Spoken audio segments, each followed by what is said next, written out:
செய்திகள் தொடர்கின்றன.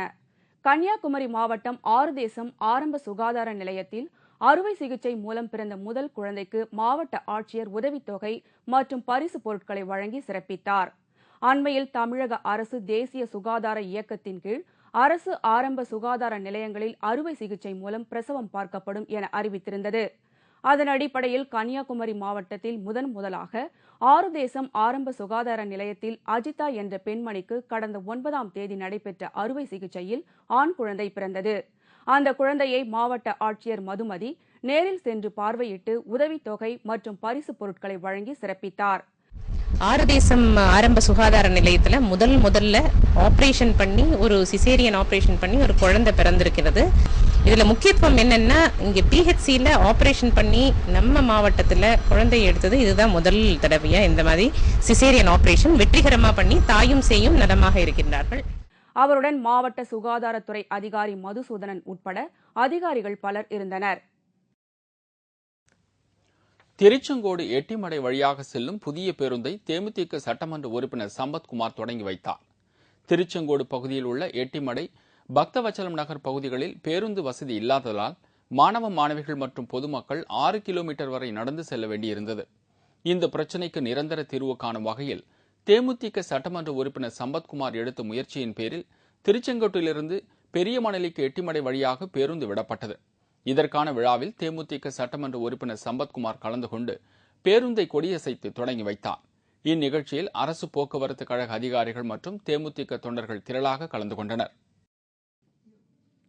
அரசுக்கு சொந்தமான 600 ஏக்கர் நிலத்தை முன்னாள் திமுக அமைச்சர்கள் வீரபாண்டி ஆறுமுகம், செல்வ கணபதி, காங்கிரஸ் கட்சியின் தமிழக தலைவர் தங்கபாலு ஆகியோர் அபகரித்துள்ளதாக தமிழ்நாடு விவசாய சங்க மாநில பொதுச் செயலாளர் சண்முகம் குற்றம் சாட்டியுள்ளார்.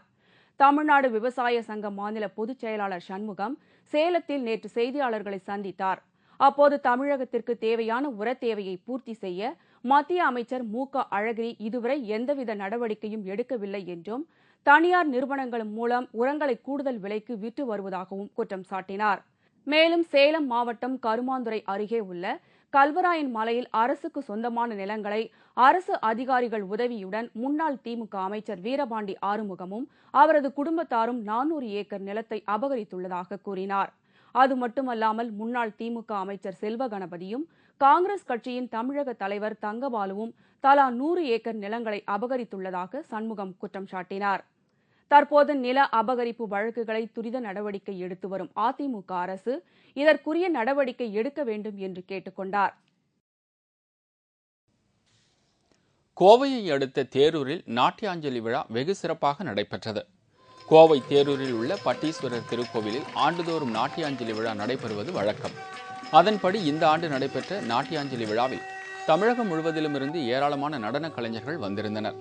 கடந்த வெள்ளிக்கிழமை தொடங்கிய இந்த விழாவில் ஒடிசி, குச்சிப்புடி, பரதநாட்டியம் என பல்வேறு கலை நிகழ்ச்சிகள் நடைபெற்றது.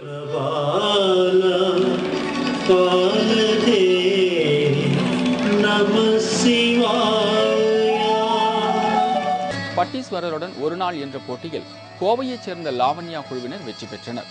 இந்த போட்டியை ஏராளமான பொதுமக்கள் கண்டுகளித்தனர்.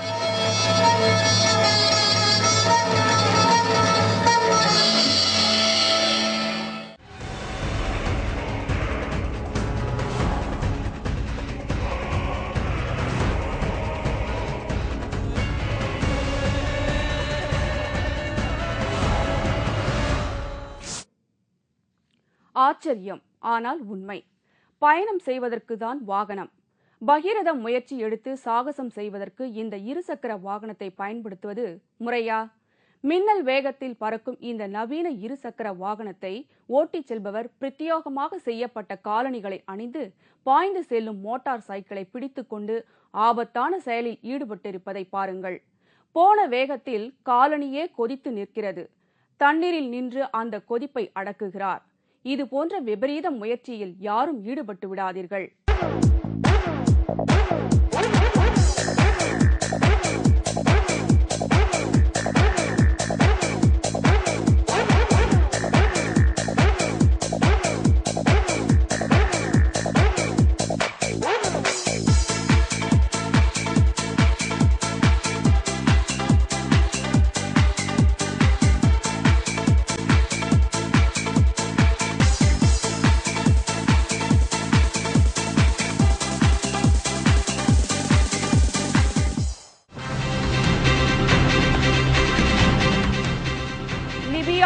எண்ணெய் நிறுவனங்கள் மீது கடாஃபி படையினர் திடீர் தாக்குதல், 15 பேர் பலி.